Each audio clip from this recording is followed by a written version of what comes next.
Pero la cosa no termina acá, porque una vez que termina la guerra, estos criminales pasan a Estados Unidos, a su antiguo enemigo, pasan con la operación Paperclip y se transforman en parte del Estado. La operación Paperclip, o también conocido como Proyecto Paperclip, era el nombre en clave de una operación de la Oficina de Servicios Estratégicos de Estados Unidos, la OSS, de la que ya vamos a hablar en un video, precursora de la CIA, que tuvo lugar en la segunda mitad del siglo XX y tenía como objeto el reclutamiento de científicos alemanes de la Alemania nazi en las fases inmediatamente posteriores al final de la Segunda Guerra Mundial. La operación, que según el gobierno de Estados Unidos también se inició con el objetivo de evitar que el conocimiento científico nazi acabara en manos de la Unión Soviética, se inició en noviembre del año 45 y consistió en la importación de ex-nazis. Una estimación aproximada de estas personas oscila entre 1.600 y 2.000 entre los científicos alemanes y sus familias, entre 1945 y principios de los 70. La operación continuó durante la Guerra Fría, con el objetivo de sustraer a la Unión Soviética la adquisición de los avances científicos realizados por la Alemania nazi. El presidente Harry Truman autorizó la operación siempre y cuando los científicos no fueran miembros del partido nazi y estuvieran más que nominalmente involucrados en sus actividades o partidarios activos del militarismo nazi. En muchos casos, el servicio creado específicamente para administrar la operación es la Agencia de Objetivos Conjuntos de Inteligencia, una rama del Comité Conjunto de Inteligencia, que modificó el plan de estudios de los científicos para permitir su reclutamiento. Las nuevas identidades de los científicos se adjuntaron a los archivos con ganchos, con clips, y de ahí el nombre de la operación. Los científicos involucrados en esta historia incluyeron a Rudi Weigel, Otto Hirschler, Hermann Kurzweil, Gerhard Reisig, Werner Rosinski, Werner von Braun, Walter Dorberger, Arthur Rudolph, Alexander Lippich, Hans Multhop, Hans von Ohain, Tank de Kurt, Kurt Blome, Hans Hollmann, Reinhard Gehlen, Hans Antmann, Erich Strauch, Walter Schreiber y Hubertus también. Bueno, cuando termina la Segunda Guerra Mundial, el Estado Mayor de Estados Unidos inicia esta operación Paperclip sin el conocimiento del presidente Roosevelt. En unos pocos años, cerca de 1.500 científicos nazis son exfiltrados, digamos, y reclutados para luchar contra la Unión Soviética comunista. Sobre todo, prosigue la investigación sobre armas químicas, sobre el uso de psicotrópicos en la tortura y sobre la conquista del espacio. Y lejos de colocarlos en posiciones subordinadas, el Pentágono les confía la dirección de estos programas que marcan con su impronta ideológica. Por eso siempre se dice que Alemania no perdió la guerra. Es decir, hay que separar lo que es el pueblo de lo que fue el gobierno o el partido. Y en este caso estaríamos hablando de lo que fue el partido o los gobernantes. Ellos no perdieron porque ellos se trasladaron y no fue en calidad de prisioneros, sino que fue en calidad de científicos encumbrados que se pusieron al mando de los proyectos del Estado Mayor de Estados Unidos. Con lo cual pasaron no a gobernar, pero sí a tener un papel preponderante, sobre todo en la parte militar de Estados Unidos, con lo cual podemos hablar del Cuarto Reich. Esto se menciona mucho y esta es la explicación.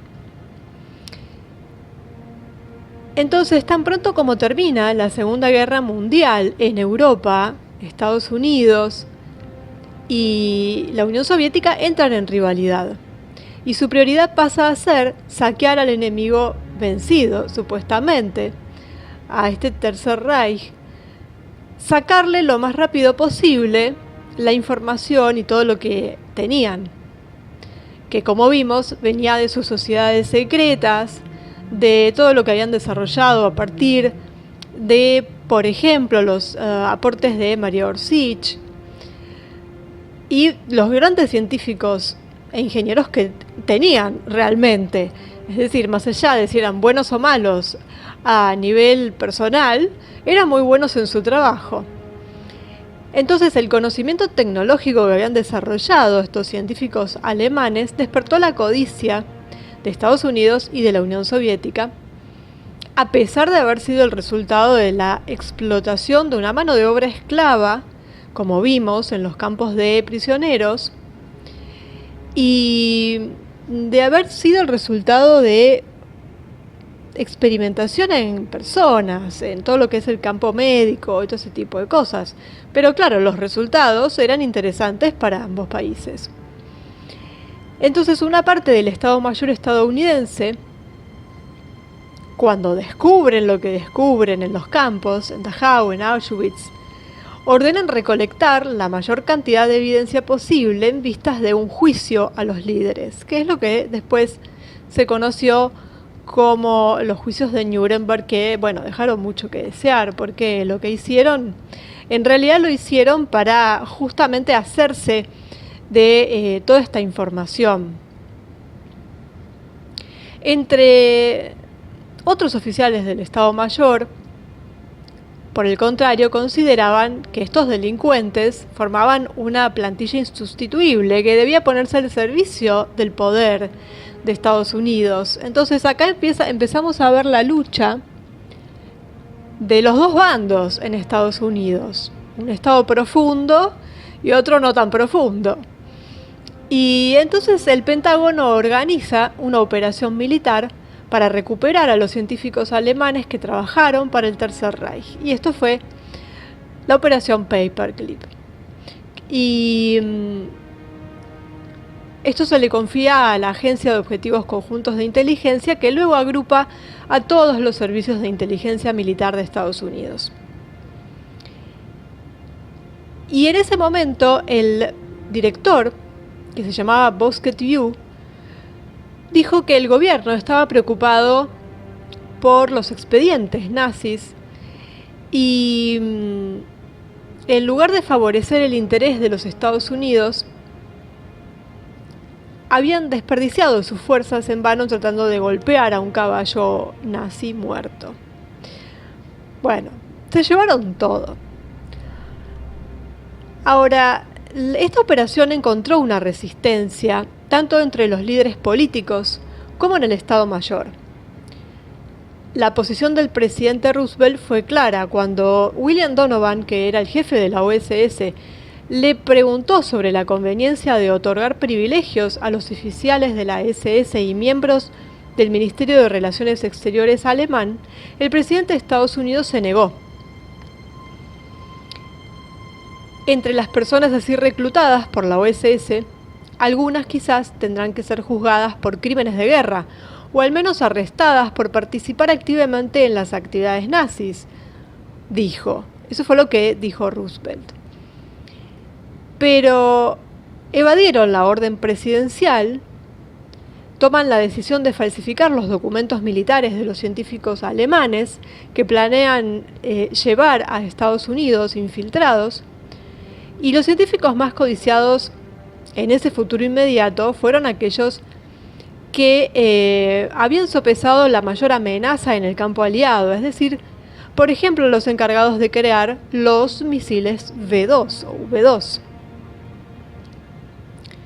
El líder, que era Wernher von Braun, que tenía 32 años en el año 45, era uno de los ingenieros más brillantes de la época. Desde la década del 30 había trabajado bajo la dirección de Hermann Oberth, que era el padre de la cohetería alemana, y se une a la SS y al comando personal del jefe de la organización, Himmler, antes de obtener el grado de comandante. Durante la guerra trabaja en el centro de Peenemünde en el proyecto de misiles V2. Estos últimos son construidos en la fábrica de Mittelbeck. Esto lo vimos en un video específicamente sobre estos misiles, por supuesto por mano de obra esclava de los campos de concentración. Y después de la victoria de los aliados, fue internado, digamos, durante un periodo en Garmisch por el equipo del coronel norteamericano Holger Toftoy, y que tenía como un proyecto así medio loco, que era relanzar el programa de misiles en el que von Braun estaba trabajando en la base de Fort Bliss en Estados Unidos. También lo instruye para que convenza a sus antiguos colegas que lo acompañen para que se unan al proyecto. Y la tarea no es nada difícil. La mayoría de los científicos implicados corren el riesgo, si permanecen en Europa, de ser juzgados ante un tribunal por complicidad en crímenes de guerra. Paralelamente, uno de los directores de la JIOA, esta agencia norteamericana, este director, Ev Grund, se compromete a elaborar una lista de los científicos alemanes y austríacos más calificados para ser contratados por sus servicios. Para eso cuenta con Werner Ossenberg, que encabezó la sección científica de la Gestapo, encargada de verificar la confiabilidad política de los científicos que trabajaron para el Reich. Los informes y registros policiales permitieron a Ossenberg establecer una lista de 15.000 nombres científicos, mencionando sus afiliaciones políticas y valor científico. Como señala Linda Hunt, este método favoreció la contratación de nazis acérrimos. El programa, confiado a von Braun, no obtiene inmediatamente los resultados deseados. En junio del año 47 se lanza el primer V2 modificado desde la plataforma de lanzamiento en White Sands Proving Ground, Nueva México. El misil, ensamblado a partir de piezas alemanas encontradas en Mittelberg, se aleja de su trayectoria inicial para estrellarse al otro lado de la frontera mexicana, a menos de 5 kilómetros de un barrio superpoblado de la ciudad de Juárez, lo que obliga a Washington a explicar de inmediato a los mexicanos que no quiere lanzar un ataque con misiles a su país bajo ninguna circunstancia. Bueno, el traslado de científicos involucrados en el aparato nazi no podía ocurrir sin consecuencias. Muchos de ellos no aceptaron este exilio bajo la amenaza de medidas judiciales en su país, y esto no es un compromiso con la confiabilidad. En el mejor de los casos consideran colaborar con un aliado objetivo en la lucha contra la Unión Soviética. Y en el peor de los casos están decididos a compartir lo menos posible las tecnologías que dominan o a venderlas al mejor postor. Además, estos problemas se identifican desde el inicio de la operación. Walter Hessel, un teniente del ejército de Estados Unidos, recibió el encargo en el año 45 de evaluar la lealtad de los científicos antes de abandonar Alemania. Su informe, basado en interrogatorios, concluye que von Braun y sus hombres intentan ocultar su información a los funcionarios estadounidenses. Según el ejército estadounidense, confiar en ellos sería una tontería obvia. Después de todo, los científicos alemanes eran, incluso muy recientemente, parte del campo enemigo. A pesar de esto, nunca serán vigilados de cerca por el comandante James Harmill, jefe directo del grupo Paperclip en Fort Bliss. No solo los miembros de Paperclip estaban autorizados a tener un amplio acceso a información secreta, sino que no había toque de queda ni control del correo alemán. Además, las actividades de los científicos externos estaban muy mal controladas, lo cual atestigua tanto una increíble ligereza como una confianza ciega. No pudiendo explicar esto con algo sencillo, sino que esto es algo mucho más complicado, y es que simplemente forman parte de lo mismo y se trasladaron para trabajar.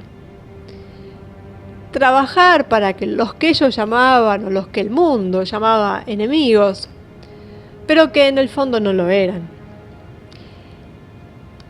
Entonces, la opinión pública no estaba indignada por la llegada al territorio estadounidense de científicos nazis. Estaban desinformados sobre el tema. Desde el año 46, el Departamento de Guerra también había organizado una jornada de puertas abiertas en Wright Field para presentar una delegación de científicos alemanes a la prensa. Los artículos publicados como resultado de esta iniciativa, puramente propagandística, pasaron completamente desapercibidos a los antecedentes dudosos de estos brillantes ingenieros. Por supuesto, nadie mencionó esos antecedentes. Y el Pentágono, claro, según ellos, todos habían sido examinados.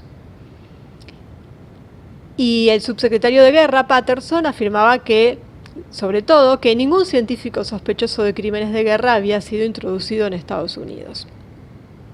Tenían que lavarle la cara a todo esto, por supuesto. Y existen importantes desacuerdos dentro de la base de Wright Field en ese momento, donde numerosos militares norteamericanos estaban indignados por tener que trabajar con criminales de guerra. Ellos lo sabían. Theodore Sobel, también acusado de haber realizado experimentos con seres humanos cuando estaba a cargo de las operaciones en Chalais-Meudon en Francia, estaba ahí y eso estaba confirmado por un informe. Y claro, tenían que trabajar con él, entre otros. Después, también está Ernst Eckert, que era un experto en combustible para aviones, que ve resucitar su pasado como un antiguo miembro de la CCA y luego de la SS. O sea, va saliendo de a poco la información, pero lo mantienen dentro del círculo del Pentágono, pero donde muchos no estaban de acuerdo o no estaban contentos con tener que trabajar con estos sujetos. Pero la política del Pentágono es proteger a los hombres tanto como sea posible y continúan además con estas especie de filtraciones, es decir, siguen llegando alemanes. A partir del verano del año 47 lanza una nueva operación este organismo, la JIOA, una operación titulada de interés nacional que le permite reclutar a toda la gama de científicos nazis, incluso a los condenados por crímenes de guerra. Y les ofrece trabajar para el ejército o para grandes empresas privadas, especialmente Lockheed, W.R. Grace & Company, CBS Laboratories y Martin Marietta. Otto Ambros se encuentra entre los que se beneficiaron con este programa. Era el director de la IG Farben durante la guerra, participó en la decisión de utilizar Zyklon B, producido por una subsidiaria de IG Farben, como ya habíamos visto, y había estado en la peor parte. Entonces, esto le permite hacer que los trabajadores esclavistas pudieran producir, como habíamos visto en los anteriores videos, ¿no? Todo lo que se produjo para la IG Farben se produjo en forma esclavista. Y eran, además, lo que fabricaban eran armas químicas. Entonces ya la aberración es total. Y por supuesto se beneficiaron estos directivos, se beneficiaron con la indulgencia del tribunal, se beneficiaron con este proyecto que hizo que muchos ni siquiera pasaran por el tribunal. Y luego son contratados por el Estado Mayor de Estados Unidos, por empresas relacionadas al gobierno, a Wall Street. Ya vimos las relaciones que había entre las empresas alemanas y las empresas norteamericanas, Wall Street y todo lo demás.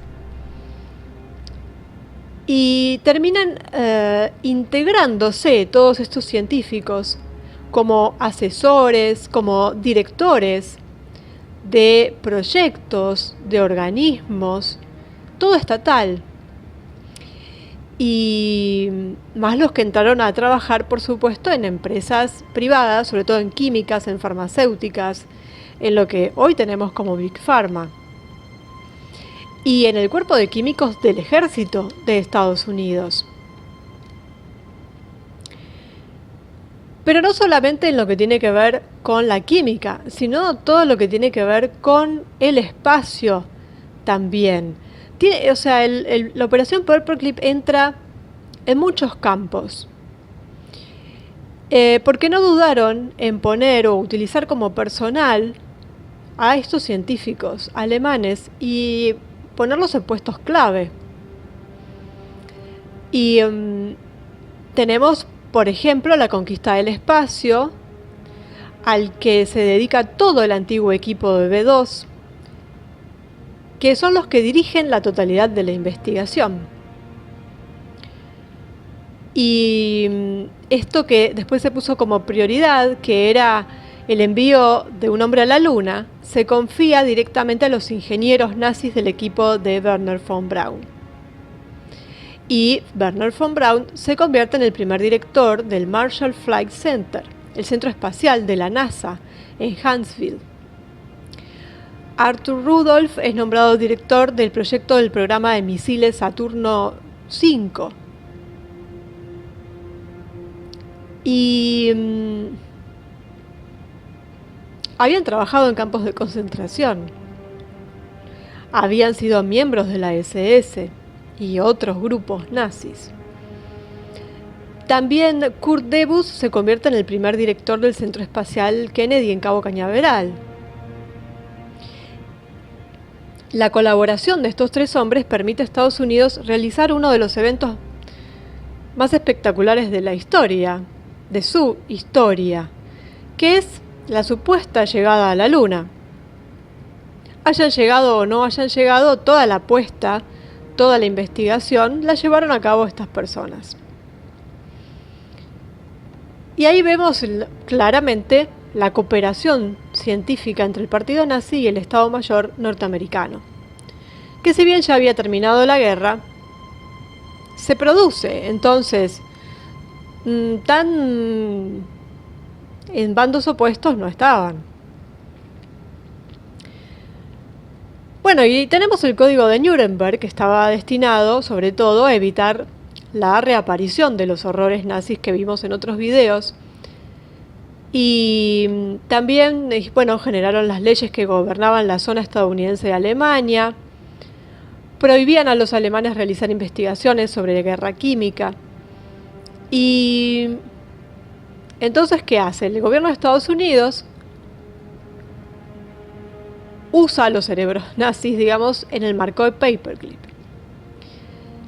Y la ultrasecreta base militar Edgewood Arsenal en el estado de Maryland había sido el principal centro de investigación médica de guerra química en Estados Unidos desde el año 22. Al principio para probar los gases inventados por los alemanes durante la guerra y luego para los métodos de manipulación psicológica. Numerosos investigadores de la operación Paperclip llevaron a cabo experimentos ahí desde el año 47 hasta el año 66. Utilizando como cobayas los que tenían a mano. Entonces esto, por supuesto, no mejoró la imagen de Paperclip, ni siquiera entre el personal científico que estaba permanentemente en la base. Y así, por ejemplo, el director científico de Edgewood, en ese momento, el Dr. Seymour Silver, comentó su trabajo en estos términos. Dijo: su valoración global tanto de la elección de los sujetos como de los experimentos en sí fue errónea y muy mala.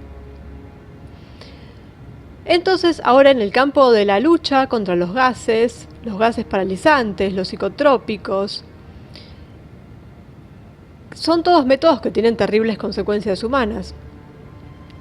Y uno de los primeros nazis reclutados para esa base fue Kurt Rath, una figura de segunda categoría en realidad, pero bastante inquietante en Alemania, tanto por delitos de derecho consuetudinario como por su apoyo al Tercer Reich.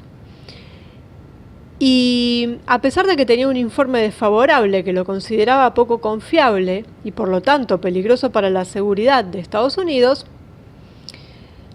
se lo envió a este especialista en electrónica de alta frecuencia a Edgewood en septiembre del año 47. Pero bueno, no se le confiaron trabajos secretos clasificados, dijeron.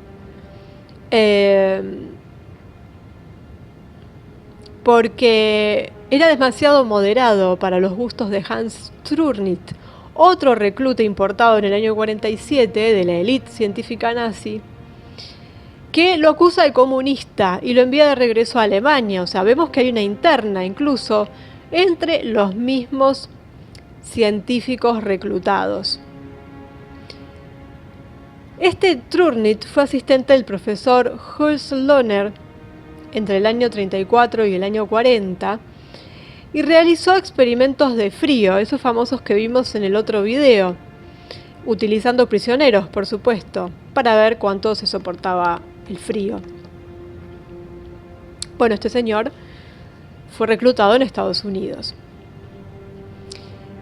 Y en el año 50 el ejército estadounidense lanzó un programa diseñado para mejorar el conocimiento de la salud de los pilotos y la atención que se debe brindar en casos de accidentes o circunstancias extremas como el paracaidismo en altitudes muy elevadas. Y claro, les venía como anillo al dedo este señor.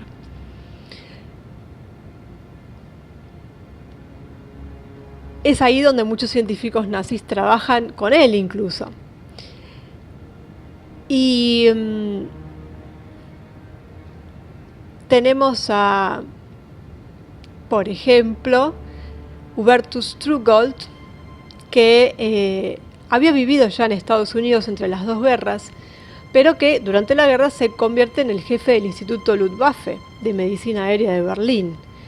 Este señor también pasó con el paperclip. Entonces, claro, como ellos habían realizado experimentos atroces en los reclusos de los campos de concentración para verificar la duración de la resistencia al congelamiento, la ingesta de agua salada, la falta de oxígeno, estaba genial porque tenían todos esos datos. Esos datos pasaron y se utilizaron en Estados Unidos. Y eran todos personajes inocuos según la agencia de reclutamiento en Estados Unidos, según el Pentágono. Se había pedido que, bueno, se llevaran solamente los que no eran peligrosos. Pero vayamos a la lógica. Esto era simplemente un maquillaje o algo que se dijo para quedar bien, porque ¿cómo no iban a ser peligrosos? ¿Quién podía no ser peligroso dentro de todo ese staff?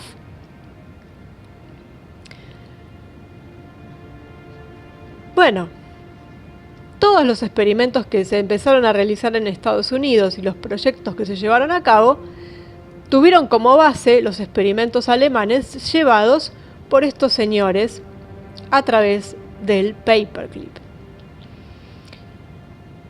Y incluso hoy en día se los recuerda y son prácticamente héroes en Estados Unidos. Por ejemplo, el edificio de la Fuerza Aérea de Estados Unidos en San Antonio lleva el nombre de Hubertus Trugold.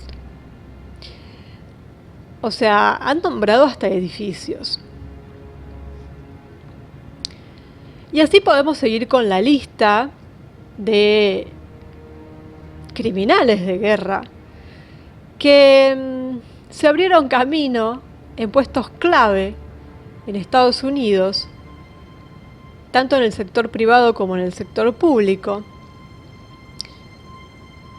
y que se convirtieron en los padres de muchas áreas del gobierno.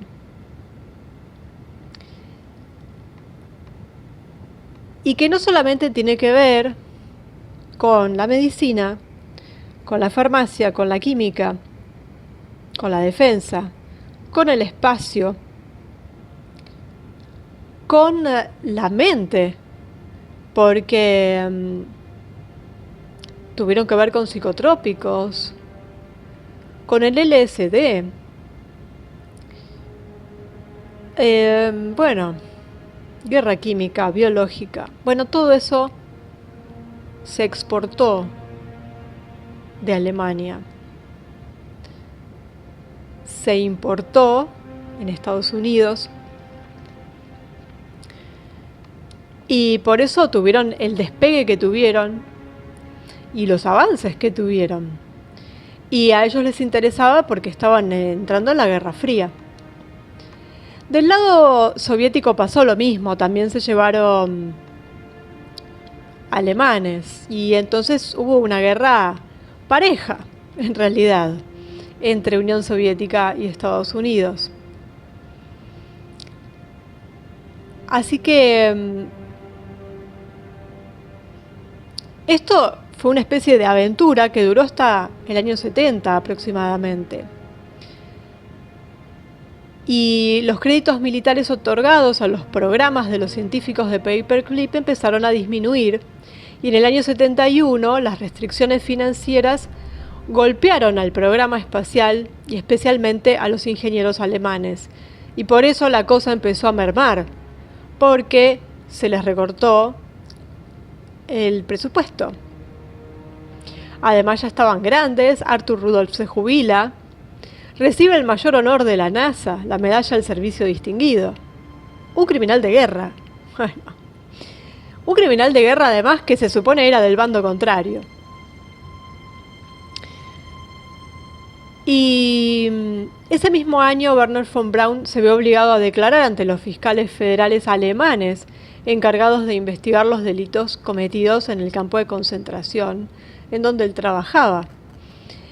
Y entonces tiene que abandonar su sueño secreto de convertirse en administrador general de la NASA. En el 74 fue el turno de Kurt Debus de retirarse. 10 años más tarde, en el año 84, cuando aumentan de nuevo los cargos por crímenes de guerra contra Arthur Rudolph, se ve obligado a huir de Estados Unidos hacia Hamburgo. En general, todos estos señores fueron movilizados para, supuestamente luchar contra la Unión Soviética.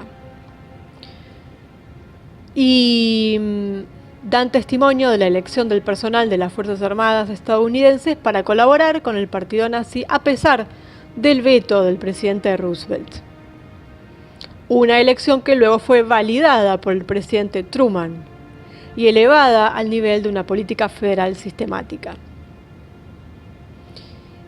De hecho, bajo el control del Consejo de Seguridad Nacional, se llevan a cabo operaciones similares en paralelo en otros campos para recuperar e integrar cuadros nazis, así como cuadros del sistema militar japonés, en el aparato de seguridad de Estados Unidos o para emplearlos en operaciones encubiertas en el exterior. Eso fue básicamente el Paperclip, y por eso se habla del Cuarto Reich y de que Alemania no perdió la guerra. Y ahí tenemos, ¿no?, el Estado profundo. ¿Quién lo conforma? ¿Cómo lo hicieron? ¿Quiénes están detrás de los grandes organismos de defensa en particular? Porque todos estos señores se dedicaron a la defensa con armas biológicas, químicas, misiles, cohetes. Bueno, están en todas las agencias. Lo vamos a ver en particular por cada rubro, y por eso se habla de que no perdieron la guerra. Por supuesto, estamos hablando de lo que era el gobierno. El pueblo sí perdió, todos los pueblos perdieron.